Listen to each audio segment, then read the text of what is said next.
네, 오늘 열왕기하 4장에는 그 엘리사의 많은 이적들 가운데 특별히 두 여인과 관련돼서 일어난 사건이 소개되어 있습니다.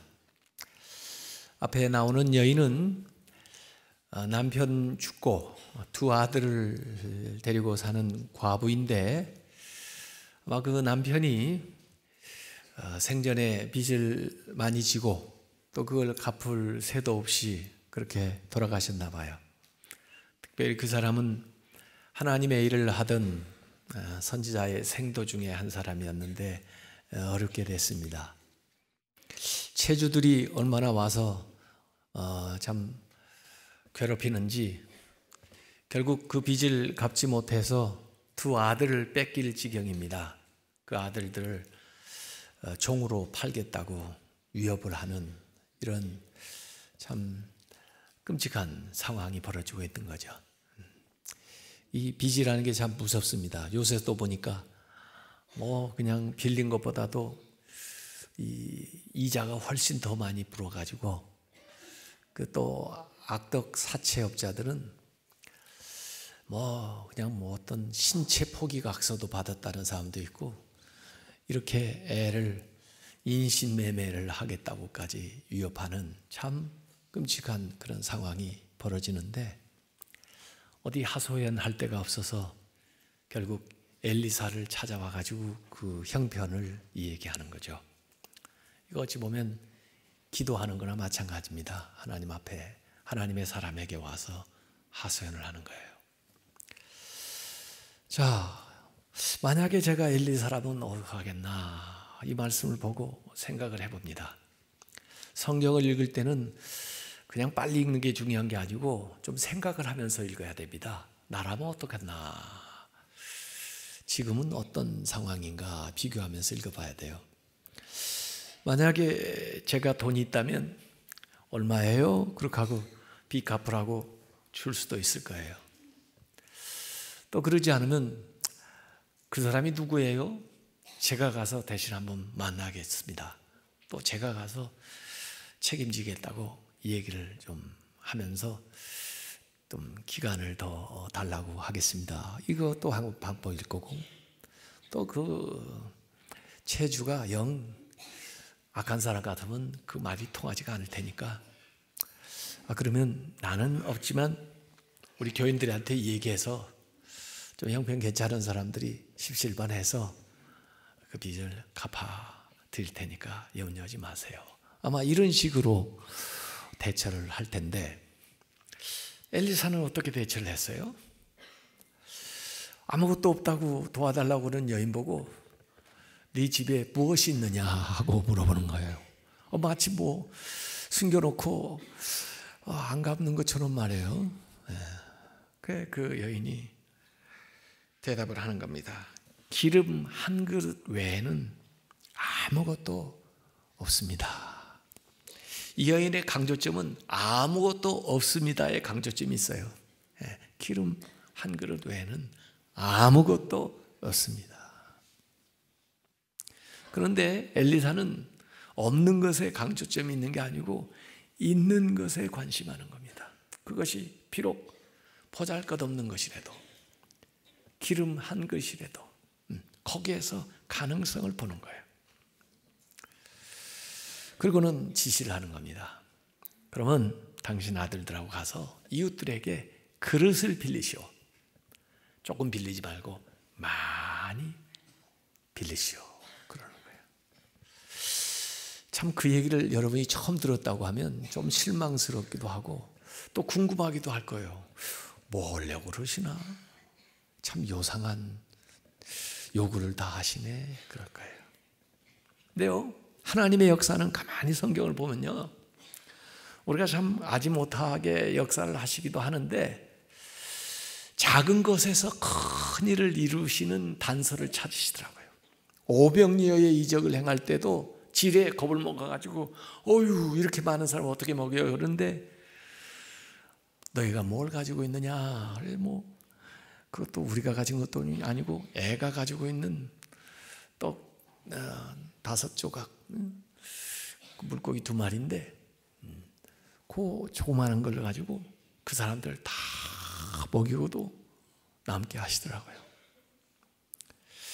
그래서 하나님은 우리에게 남은 거, 우리에게 적게 보이는 거, 이런 것들을 활용해가지고 얼마든지 하나님의 위대한 역사, 우리가 생각지도 못했던 놀라운 일들을 이루는 걸 믿으시기 바랍니다.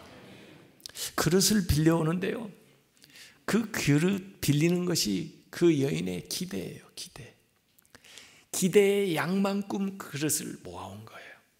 그리고 실제로 그 기대의 양만큼 채워주시는 거예요. 아마 나중에 그 그릇이 다 차서 더 이상 그릇이 없나이다 그럴 때 뚝 하고 기름이 그쳤는데 기쁘고도 섭섭했을 거예요. 왜 기뻤을까요? 기름이 많이 생겼으니까. 왜 섭섭했을까요? 그럴 줄 알았으면 그릇을 더 많이 준비할 걸. 하나님 앞에 여러분이 기대하는 것은 아무리 많이 기대해도 충분하지 못해요. 기대하시기 바랍니다. 하나님을 기대하는 사람은 땅을 차지한다고 그랬고, 입을 넓게 열라 내가 채우리라 했어요. 이 여인은 말이에요, 그릇을 빌려와서 그 그릇에다가 기름 한 병, 그 그릇을 부으라고 그러니까, 야, 한 면에는 그 기름 한 그릇이 아무리 부어본들 한 그릇이지 뭘 더 생기겠나 그런 생각을 할 수 있지만, 그래도 믿음으로 하나님의 사람이 시키는 대로 해봤더니 자기들의 상상을 초월하는 놀라운 능력이 나타나게 된 거예요. 그래서 우리가 하나님을 제한하지 말고 믿음으로 순종하면 여러분의 기대 이상으로 놀라운 일들 하나님이 일으키시는 것을 믿으시길 바랍니다. 예. 여기 이제 믿음의 행위이기도 하지만 또 기대가 들어가 있지만, 제가 이번에 새로 또 발견한 사실이에요. 저도 성경을 읽으면서 옛날에 몰랐던 것도 하나씩 발견하는 기쁨이 솔솔해요. 그릇을 빌린다. 그 당시에요, 그릇이 좀 귀해요. 저 어렸을 때도 그릇이 귀해가지고요, 저희 어머니가 그릇 하나 장만하려면 그 친구들하고 그릇 개를 들더라고요. 그래가지고 그릇 한 세트 장만하고 순서대로 그러더라고요. 근데 그 갯날 되면 꼭 모여서 짜장면을 먹는데, 제가 대신 가서 그 짜장면을 먹고 이 심지를 뽑아본 적이 있어가지고 제가 그걸 잘 알아요. 그릇게 이불도 뭐 그렇게 해서 장만하고 그랬는데, 그래도 잔치 좀 하고 그러려면 부족하니까 옆집에 가서 그릇을 빌려오는 거예요. 또 깨질 수도 있고 그러니까 아주 조심스럽게 잘 쓰겠다고 약속을 하고 그릇을 좀 빌려와서 잘 사용한 다음에 닦아서 돌려주고 그랬는데, 이 그릇을 빌린다는 게 이게 쉬운 게 아니에요. 그 당시에 그릇을 빌리려면 우선 신용이 있어야 돼. 신용. 아무나 빌려주겠어요? 평소에 신용이 없으면요, 아이 저 가난한데 빚졌다는데 그릇 괜히 빌려줬다가 이 그릇 못 받으면 어떡해, 그럴 수도 있고요. 또 이걸 팔아먹으려고 가져가려는 거 아니야, 이렇게 의심할 수도 있고요. 신용이 있어야 돼. 신용이요. 그러니까 그 그릇을 빌린다는 게 실력이에요. 실력. 그래서 꼭 그만큼 빌리려고 해서만 그만큼 빌린 게 아니라, 사실은 그게 평소에 이웃과의 관계성 속에서 모아놓을 수 있는 최선일 수도 있겠다, 그런 생각이 들더라고요. 여러분에게 그릇을 빌려줄 사람들이 얼마나 된다고 생각하세요? 평소에 그만큼 여러분이 복을 받게 되는 거예요. 그릇을 준비한 것만큼 됐으니까. 그래서 자꾸 욕심만 내려고 그러지 말고, 뭘 자꾸 구하려고만 하지 말고, 평소에 있을 때 잘하시라고요. 있을 때 잘해. 있을 때 잘해. 이게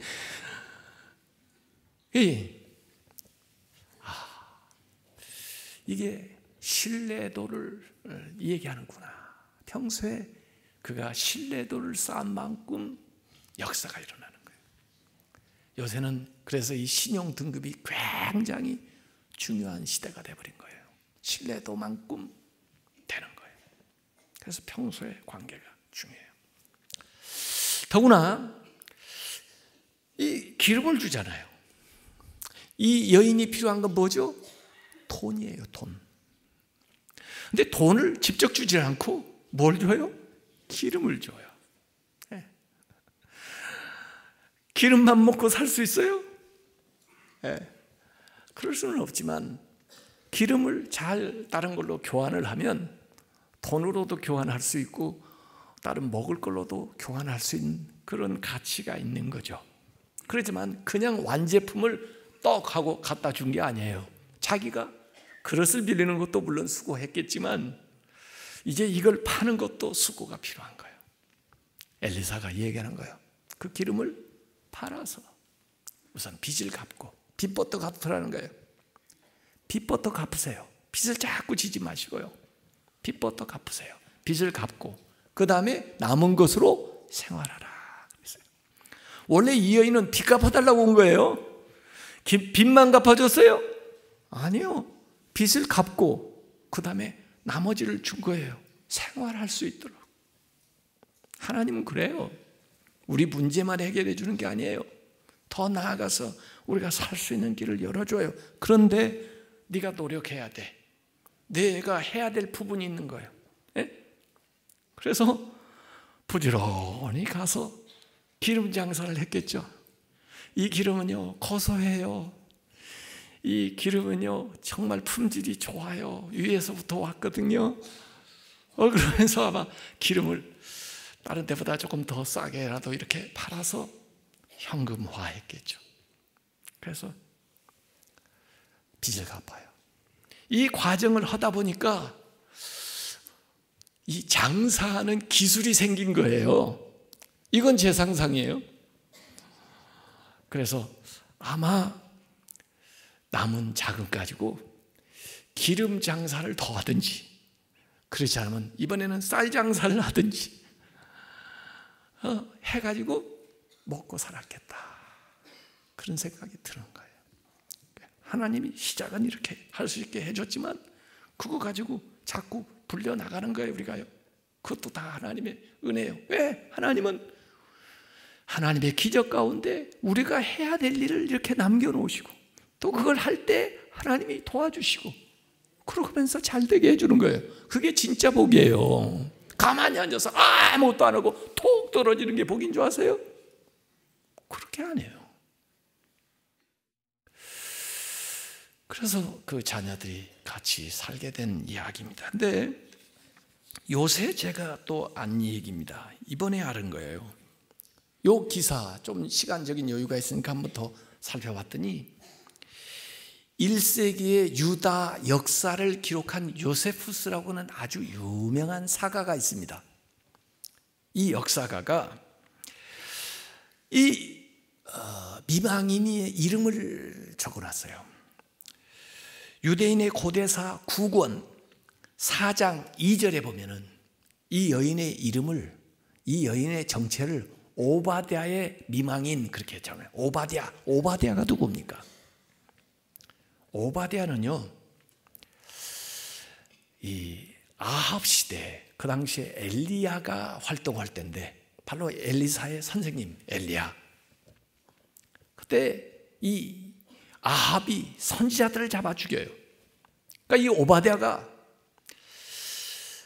이 선지자들을 숨겨주는데 100명을 굴에다 50명씩 숨겨놓고 그 색출해서 잡아 죽일 때 그들이 그 굴 안에서 먹고 살 것을 전부 공급해 준 사람이 이 오바댜예요.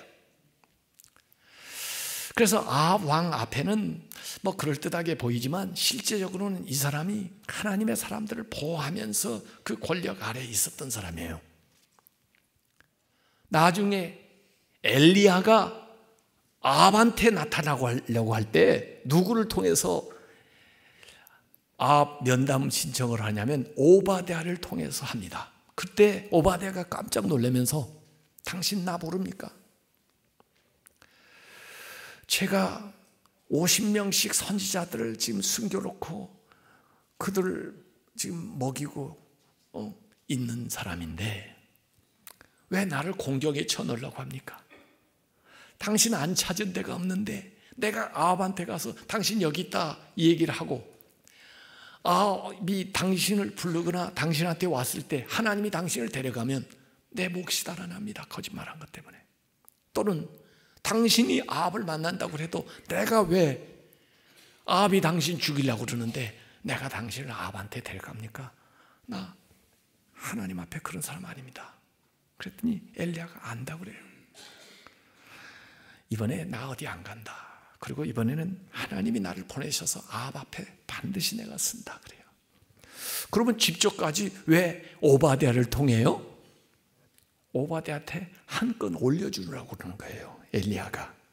그래 나타났던 사람인데 결국 그분 돌아가시고 그 아이들과 미망인이 남았는데 이렇게 어렵게 됐나 봐요. 그러니까 전부 그때 빚진 것도 이들 돌보느라고 동원해서 빚진 것이 분명하죠. 이게 엘리사한테까지 이어져서 돌보게 되는 이야기로 여기 4장에 나오는 거예요. 자, 한번 생각해 보자고요. 빚이 뭐예요? 빚. 못 갚을 빚이 뭐예요?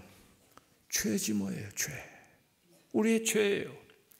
이 죄는요, 우리를 죄의 종으로 삼아요. 빚 때문에 그래요. 죽을 수밖에 없어요. 그럼 어떻게 해요? 하나님 앞에 와서 부르짖어야죠. 하나님의 은혜를, 하나님의 긍휼하심을 구해야죠. 그래가지고 받은 게 뭐예요? 십자가의 은혜예요. 십자가의 은혜, 성령의 기름으로 우리의 모든 죄가 탕감받고, 죄만 탕감받아요? 빚만 갚아요? 아니, 그 정도가 아니에요. 하나님의 자녀로 살아갈 수 있는 능력을 우리에게 주신 거예요. 이게 그 얘기지 뭐예요. 복음입니다. 복음. 자, 그리고 다른 여인이 하나 나와요. 그 여인은 여기 수넴의 귀한 여인이라고 나와요. 영어로 보면 a great woman 이렇게 나옵니다. a great, 여자분한테 great이라는, 위대한이라는 말을 쓴 경우는 거의 없습니다. 잠언에 누가 현숙한 여인을 얻겠느냐 하면서 잠언에서 이 얘기하는 아주 그 귀한 여인이 바로 이런 여인이거든요. great. 미국의 그 문학 가운데 The Great Gatsby, 위대한 게스비라는 작품이 있는데 아무리 읽어봐도 위대한 것 같지가 않아요. 그 사람이 나는 게스비가. 근데 이 여자는 진짜 위대해요. 왜 위대한지 아세요? 이 여자가 위대한 것은 하나님의 사람을 알아봤다는 거예요. 그게 그 여인을 위대하게 만드는 거예요. 여러분 생각해 봤어요? 여러분의 안목이 여러분을 위대하게 만드는 겁니다. 안목이 열려야 돼요. 사람을 보는 눈이 있어야 돼요. 그래야 결혼도 잘하죠. 세상을 보는 눈이 있어야 돼요. 그래야 지혜롭게 살죠.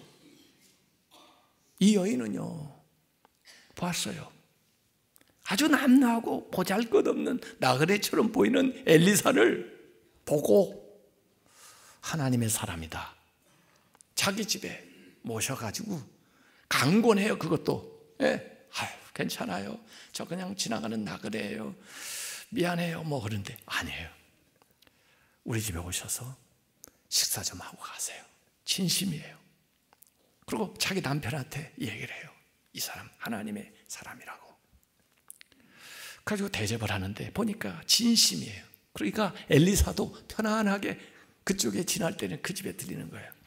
엘리사가 원래 갈멜살 쪽에 거처가 있고요.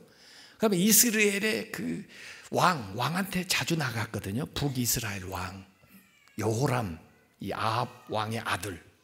그에게 가끔 가서 얘기하는데 그 중간에 여기 수넴이 있는 거예요.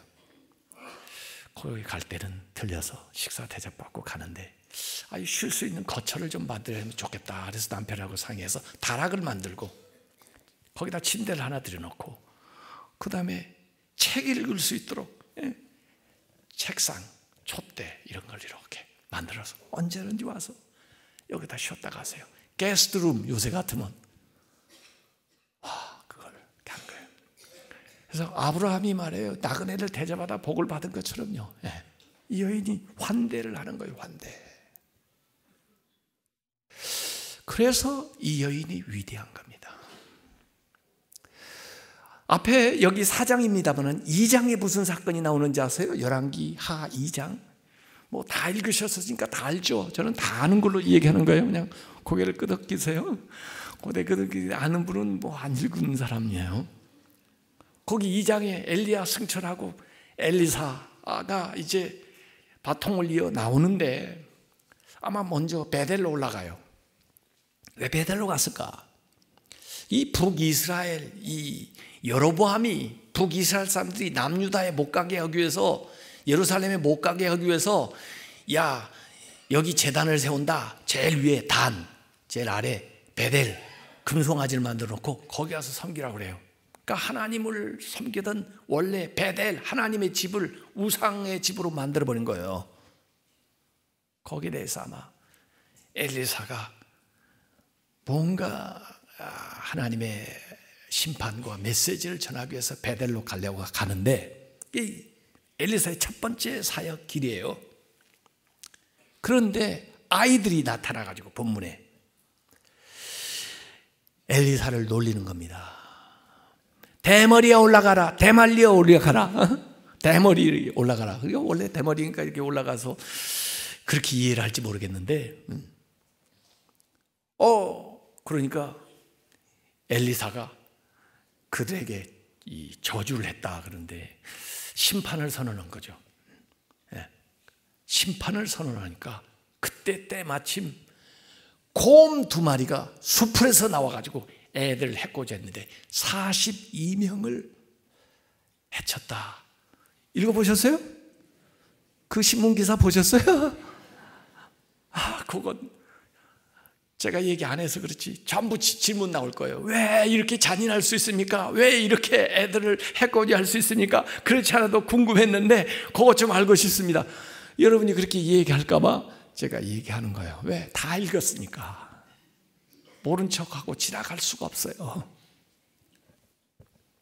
근데 이 아이들이라고 기록된 걸 주목해서 봐야 되는데, 이 아이들이 우리가 말하는 뭐 애들이 아니에요. 젊은이 이렇게 말해야 맞아요. 젊은이들. 실제로 이 젊은이들의 이 다른 용도의 같은 용어를 쓴 데를 보면 이 군에 나갈 나이의 아이들, 청소년이라고 얘기할 수 있어요. 그래서 나이가 굉장히 폭이 넓은데 12살부터 30세까지의 아이들이에요. 그런데 우리 성경은 아이들이라고 너무 아래쪽으로 번역을 해놨는데 청소년 이렇게 되네. 그리고 더구나 무리예요. 42명이니까 42명이 당했으니까 얼마나 많은 아이들, 사람, 청소년들이 모여와가지고 이제 엘리사도 바로 선지자직에 데뷔하는 건데, 엘리사 나이가 그때 얼마쯤 됐냐? 25살쯤 됐어요. 엘리사가. 그런데 나와가지고 나와서 조롱을 하는 거예요. 실제로 대머리였는지도 모르죠. 대머리여 올라가라, 대머리여 올라가라. 근데 올라가라는 말이 뭐냐면 앞에 엘리사가 올라간 거하고 같은 단어예요. 엘리야가 올라갔죠. 승천했죠. 엘리야가 승천할 때 그 올라간 거하고 같은 단어라고요. 그러니까 엘리야가 승천하시고 바로 이제 엘리사가 사역을 시작하는데 애들이 나와가지고 너도 엘리야처럼 꺼져라 이거예요. 너도 사라져라 이거예요. 너도 올라가라 이런 거예요. 그래서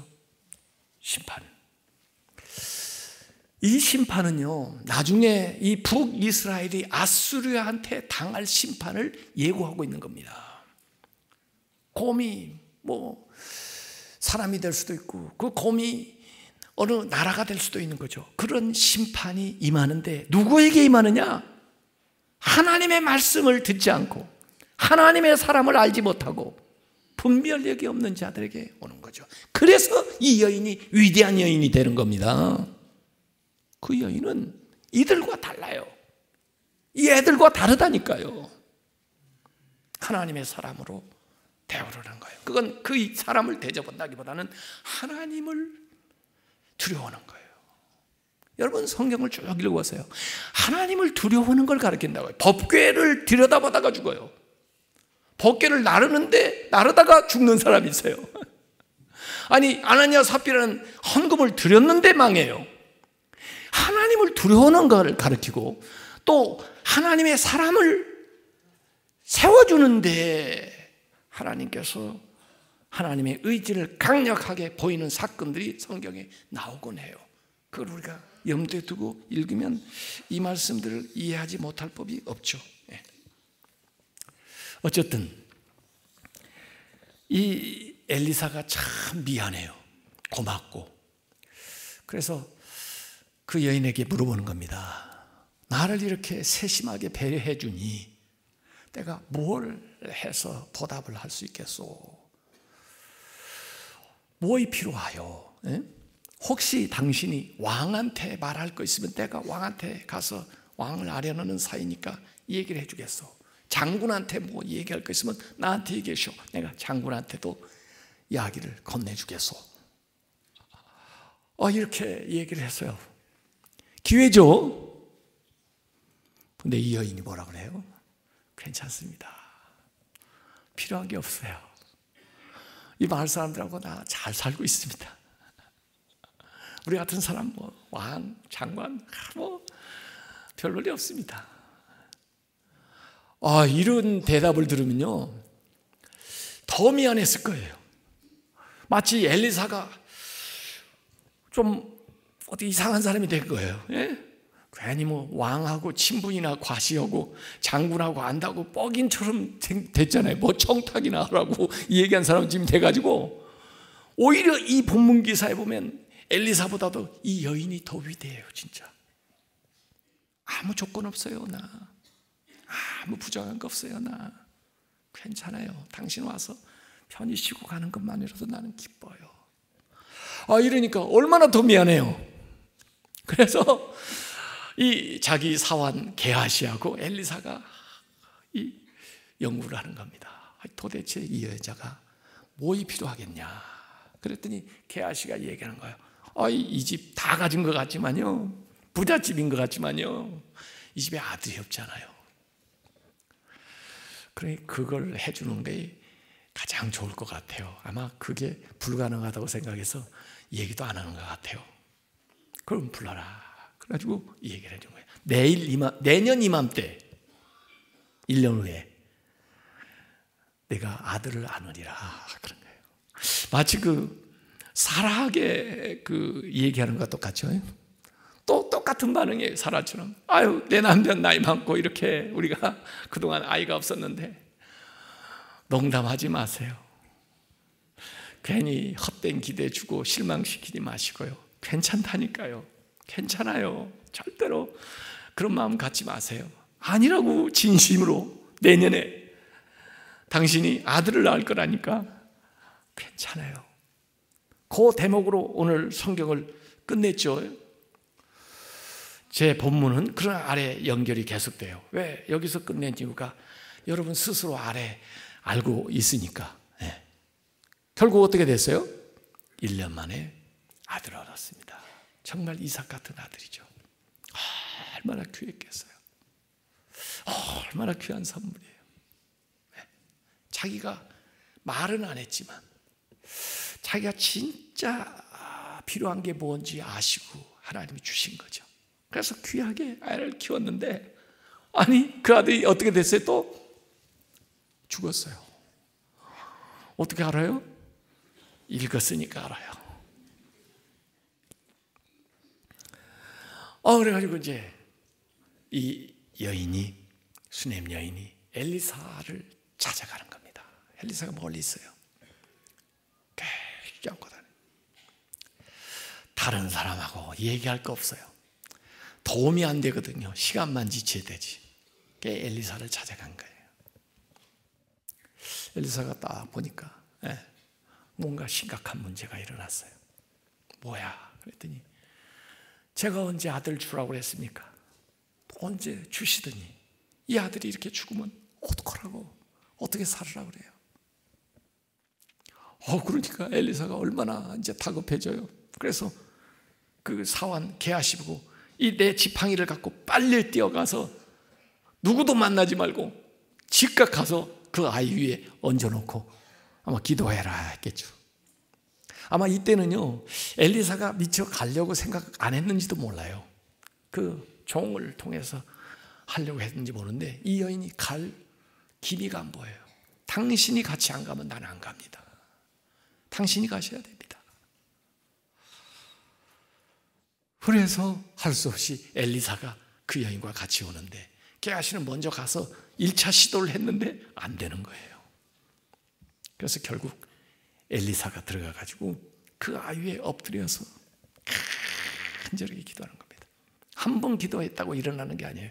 좀 체온은 오는 것 같은데 이 체온이 나한테서 얘한테 전도돼서 그런지 스스로 일어나는지 잘 모르잖아요. 밖에 나와서 한 바퀴 돌고 또 올라가서 또 간절히 기도해요. 그때 애가 체온이 돌아오고 생명이 돌아와서 살아나게 되는 그 기적적인 역사가 일어날 걸 믿으시기 바랍니다. 사실 그 5장에는요 열왕기하 5장에는 누가 나오는지 아세요? 나만 장군 나와요. 나만 장군도 아람에서 왔을 때 내가 장군이니까 엘리사가 좀 나와서 이런 정도 성의 표시를 해줬으면 얼마나 좋겠어요. 근데 아니요, 장군이면 뭐해, 그냥 진짜 게하시 보내가지고 저 요단강에서 7번 목욕하고 가.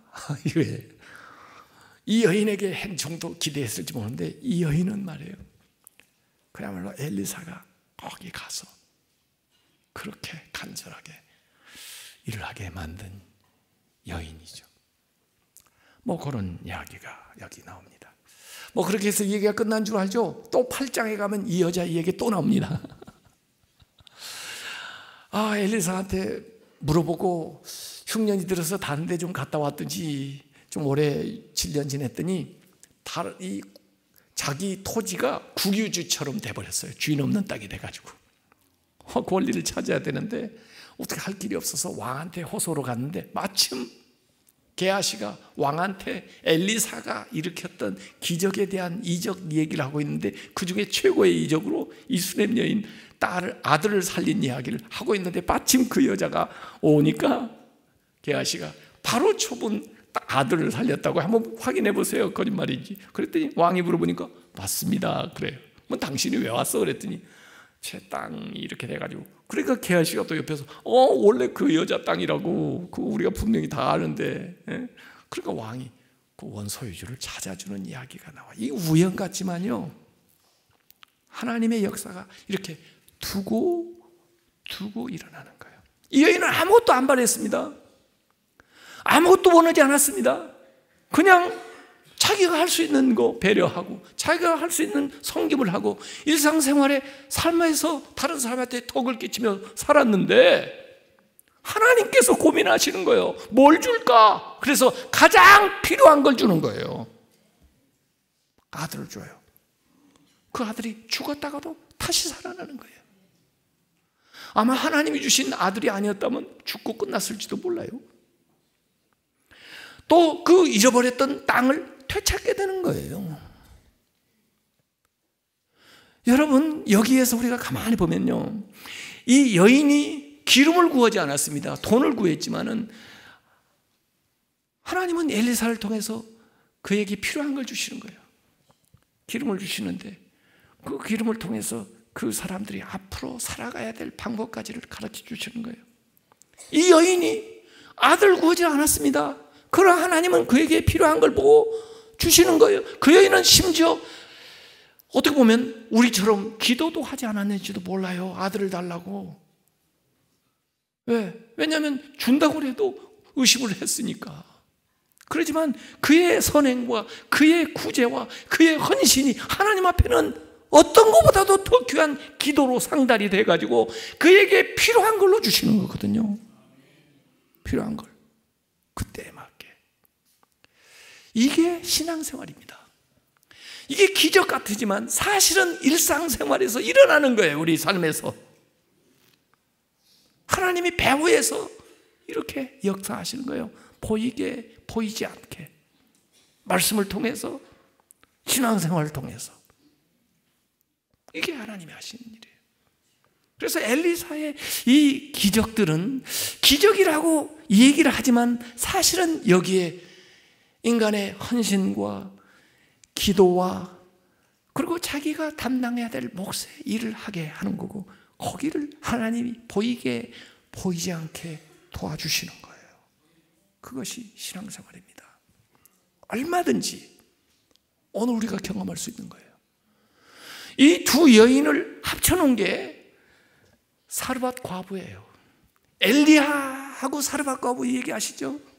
사르밧 과부도 가서 보니까 아무것도 없어요. 밀가루 조금 하고 기름방울 좀 남아서 마지막 자기 아들하고 먹고 죽으려고 그래. 그런데 엘리야가 거기 가서 요구를 하죠. 그런데 아무 조건 없이 그를 위해서 헌신을 해요. 그를 섬겨요. 하나님의 사람으로 대우를 해요. 그러고 나서 어떻게 됐어요? 자기들이 다 먹고 살았어요. 가난의 문제 해결됐어요. 그리고 어떻게 했어요? 아들 죽었다가 다시 살아났어요. 그 사건이 바로 이 두 여인에게서 그대로 나타난 거죠. 엘리사에게. 왜 그러냐? 이게 신앙생활이라는 거예요. 우리의 삶에도 그렇게 일어난다는 것입니다. 그래서 우리가 실제 어려움을 당해가지고 그 문제를 해결해 달라고 와서 간구해서 그것이 이루어지기도 하고, 또 때로는 아무 기대하지 않아도 우리가 삶 속에서 우리가 해야 될 노릇들을 잘 감당하다 보면 하나님께서 가장 우리에게 필요한 것으로 그때 역사하셔서 우리를 이끌어간다. 이것이 일상생활에서 경험하는 신앙의 기적인 거죠. 이러한 믿음 생활, 이러한 삶을 사시기를 주님의 이름으로 축원합니다. 기도하겠습니다.